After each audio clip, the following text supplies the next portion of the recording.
रात्रभर त्यांना झोप लागत नाही, त्यांना ते सतत फार डिस्टर्ब असतात आणि त्यातून त्यांना झोप येत नसल्यामुळे ते रात्री उठून उठून व्हिडिओ बनतात असं एकंदरीत निदर्शनास येत आहे.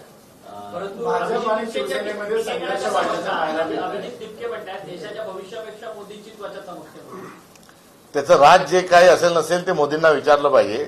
त्यांची तुकतुकणारी जी कांती आहे ती कोणत्या साबणामुळे आहे का काही कोट्यावधीचं दररोज काही कोटीचे ते मशरूम खातात त्याच्यामुळे आहेत अशी पण एक जी गॉसिप आहे त्याचाही खुलासा या निमित्तानं झाला पाहिजे. किंवा ते कोणते सौंदर्य प्रसाधनं वापरतात, त्यांचे ब्युटिशियन कोण आहे, या दृष्टिकोनातून देखील देशाला आता एक उत्सुकता निर्माण झालेली आहे. कारण न खाऊंगा न खाने दूंगा, 15 लाख हर किसी के खाते में डालूंगा, हर साल 2 करोड़ नौकरियां दूंगा, 100 स्मार्ट सिटी बनाऊंगा वगैरे वगैरे वगैरे असं सगळं जे सांगितलं त्यातलं काही न झाल्यामुळे हे अनावश्यक जे प्रश्न आहे आता हे ऐरणीवर आलेले आहेत. निदान याचं तरी समाधान मोदीजींनी करावं म्हणजे मिळवले.